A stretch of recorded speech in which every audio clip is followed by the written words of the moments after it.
በትግራይ ነገሮች እየተቀያየሩ ነው። መከላከያ ሰራዊት ከራያ ለቆ እየወጣ ነው። ህዝቡም መሰደድ ጀምሯል። ስምረት ፓርቲ ድንገት በመከላከያ ሰራዊት ላይ ሊቃጣ በታቀደውና የደህንነት ምንጮች ባጋለጡት ሴራ ሻዕቢያ እጁ አለበት ሲል ይፋ አድርጓል። ጄኔራል ታደሰ ወረደ ነገሩን በድርድር እንፍታው ሲሉም በስተመጨረሻ ጥሪ እያቀረቡ ነው። አክብሮታዊ ሰላምታችን በያላችሁበት ድረስ የተወደዳችሁ የሸገር ታይምስ ቤተሰቦች እንዴት አላችሁ? ዕለታዊ መረጃ ጥንቅራችን በእነዚህ ጉዳዮች ላይ ያጠነጥናል። እንደተለመደው እየሰማችሁን አብራችሁ እንድትቆዩ የአክብሮት ግብዣችን ነው።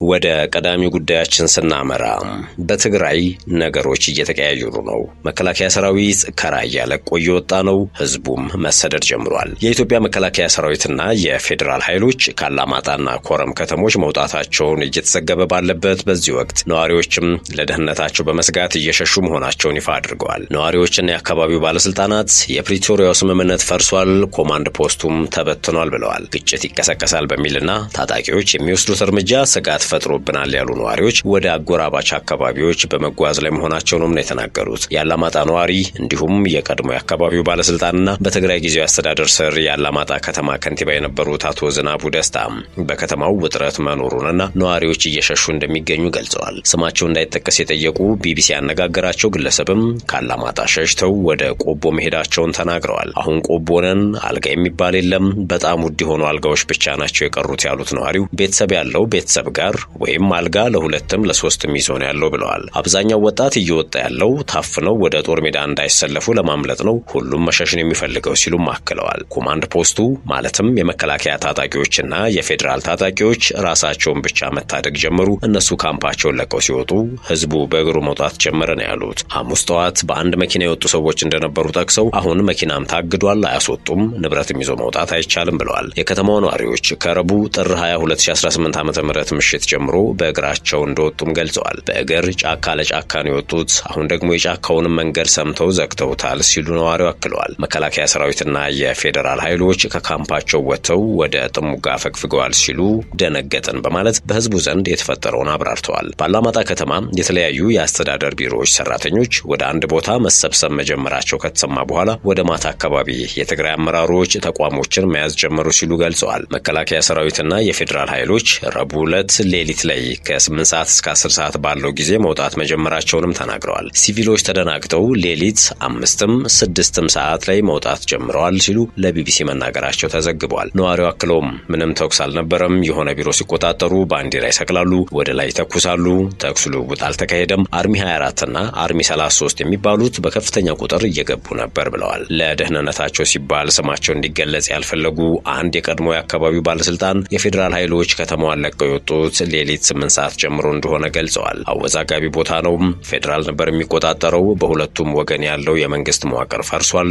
ኮማንድ ፖስት ነበር የሚያስተዳድረው ብለዋል። የቀድሞ ባለስልጣን አክለውም አሁን ግን ሙሉ በሙሉ ሰራዊቱ ስለወጣ ሙሉ ሌሊቱን በታጣቂዎች ሰው ሲታሰርና ሲታፈን ያደረው፣ ዘረፋም እየተፈጸመ ነው፣ ብዙ ነዋሪ ወደ ቆቦና ወልዲያ ሸሽቶ ወጥቷል ሲሉ አክለዋል። በአካባቢው ምንም አይነት ተኩስ እንዳልነበረ ነዋሪዎች ገልጸው የትግራይ ኃይሎች የተለያዩ አርሚዎችን ሲያስጠጉ ስለነበር የፌዴራል ኃይሎች ኃይላቸውን ለመሰብሰብ ብለው ከስፍራው ሳይወጡ እንዳልቀረ አመልክተዋል። በአካባቢው ያለው ሁኔታ ወደ ግጭት የሚያመራ ይመስለኛል ያሉት የቀድሞ የአካባቢው ባለስልጣን ሰራዊቱ አሁን ላይ ወደ ቆቦና ጮቤ የተባለ አካባቢ እንደሰፈረ ተናግረዋል። የትግራይ ኃይሎች ቀድሞም ከተማው ውስጥም ገጠር አካባቢም ነበሩ ያሉት የቀድሞ ባለስልጣኑ የተለያዩ ወንጀሎች ቢፈጸምም የኃይል መመጣጠን ስላልነበረ መከላከያም ፌዴራል ፖሊሶችም ማስቆም አልቻሉም ነበር ብለዋል። አሁን ላይ ሙሉ በሙሉ አካባቢው በትግራይ ኃይሎች ስር እንደሚገኝም አክለዋል። በነዋሪዎች ዘንድም ከፍተኛ የሆነ ሽብርና ስጋት አለን ያሉት በትግራይ ጊዜያዊ አስተዳደር ስር የአላማጣ ከተማ ከንቲባ የነበሩትና አሁን ላይ የከተማውን ሁኔታ በቅርበት የሚከታተሉት አቶ ዝናቡ ደስታ ከ2-3 ቀናት በፊት ጦርነቱ በማይጸብሪ አካባቢ በጸለምት በይፋ ጀምረዋል ሲሉ ተናግረዋል። አሁንም የ2013 የ2014 እና 2015 ዓ.ም ተመሳሳይ የሆነ በወጣቱ ላይ እልቂት ጀምረዋል። ቶሎ ብለው ሊቋረጥ ካልቻለ መልሶ የትግራይ ህዝብ በተለይ እናቶች የሚያለቅሱበት ነው የሚሆነው ሲሉ ስጋታቸውን ገልጸዋል።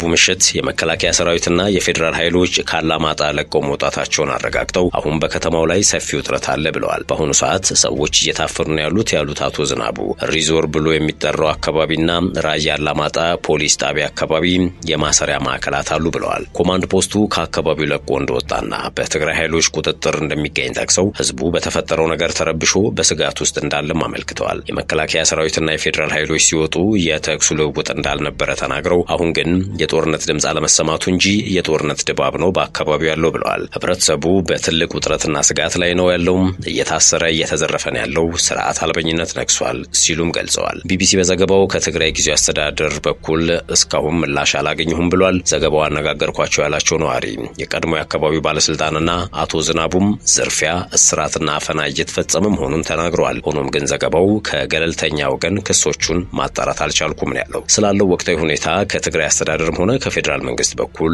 እስካሁን በይፋ የተገለጸ ነገር የለም። በሌላ አካባቢ በመከላከያ ሰራዊትና በትግራይ ኃይሎች መካከል ግጭት መከሰቱን ዲፕሎማቲክ ምንጮች ተናግረዋል። የፈረንሳይ ዜና አገልግሎትና ሮይተርስ የደህንነትና ዲፕሎማሲያዊ ምንጮችን ጠቅሰው እንደዘገቡት ጸለምት በሚባል አካባቢ ባለፉት ቀናት ግጭቶች እንደነበሩ አረጋግጠዋል። ሐሙስ ዕለት ደግሞ የኢትዮጵያ አየር መንገድ ከአዲስ አበባ ወደ ተለያዩ የትግራይ ክልል ከተሞች የሚያደርጓቸውን በረራዎች መሰረዛቸውን ተጓዦች አንድ የክልሉ ባለስልጣንና አየር መንገዱ ምንጭ አረጋግጠውልኛል ይላል ዘገባው። ለሁለት ዓመታት የተካሄደውን የትግራይ ጦርነትን ተከትሎ በተደረሰው የሰላም ስምምነት ላለፉት 3 ዓመታት ጦርነት ቆሞ የነበረ ሲሆን አሁን የተፈጠረው ውጥረት ሌላ ዙር ጦርነት እንዳይቀሰቅስ ስጋት ፈጥሯል። ቀናት ያስቆጠሩ አሳሳቢ ክስተቶችን በተመለከተ የኢትዮጵያ መንግስትም ሆነ የትግራይ ጊዜያዊ አስተዳደር እስካሁን ያሉት ነገር የለም።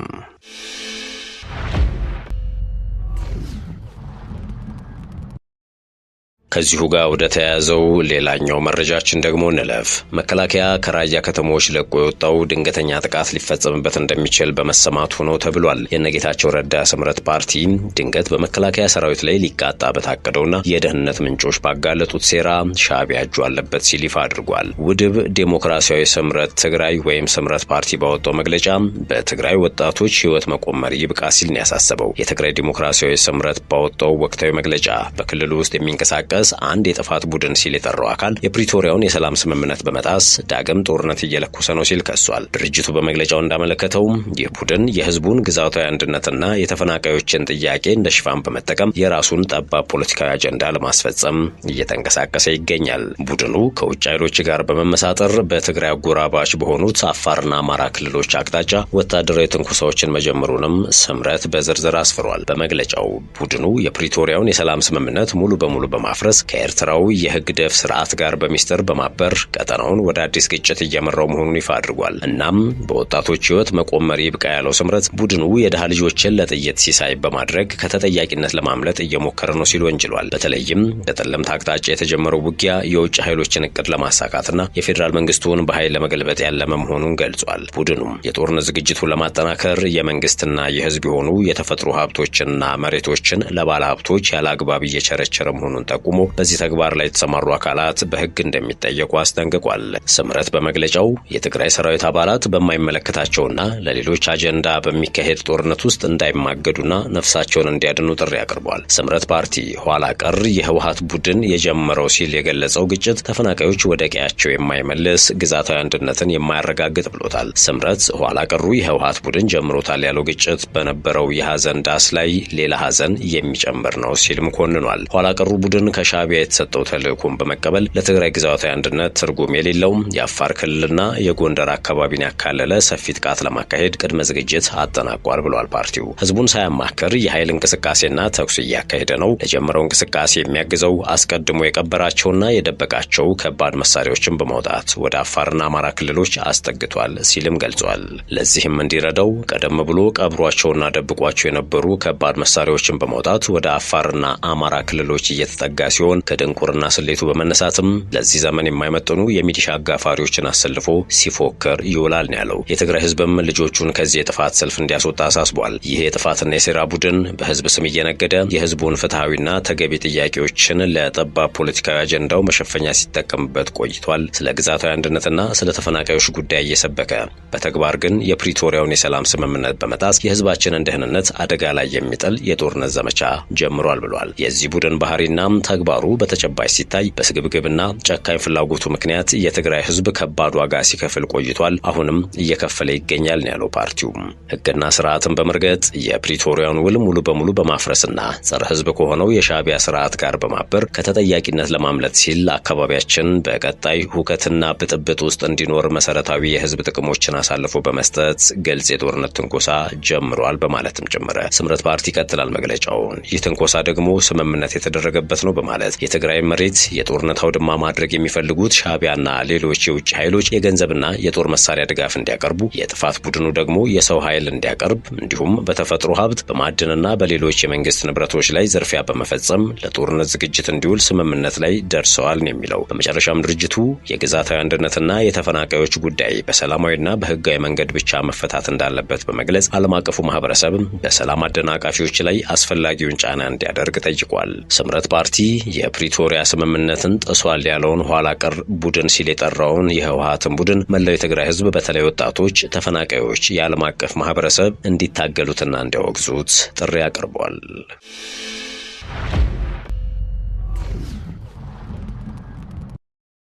ወደ ቀጣዩ መረጃችን እንለፍ።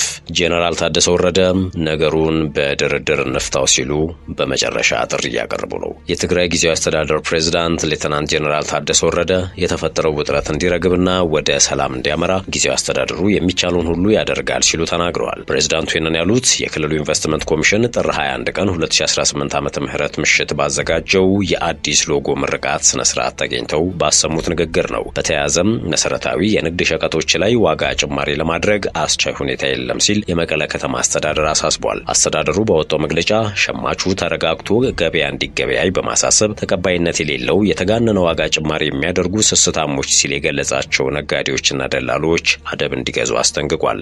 አስተዳደሩ ወቅታዊ ሁኔታውን ለግል ጥቅማቸው ለማዋል በማሰብ የተጋነነ የዋጋ ጭማሪ በሚያደርጉ ነጋዴዎች ላይ ህጋዊ እርምጃን እወስዳለሁም ብሏል። የተከበራችሁ ተከታታዮቻችን የመረጃ ጥንቅራችን አበቃ። በያላችሁበት ሰናይ ጊዜ።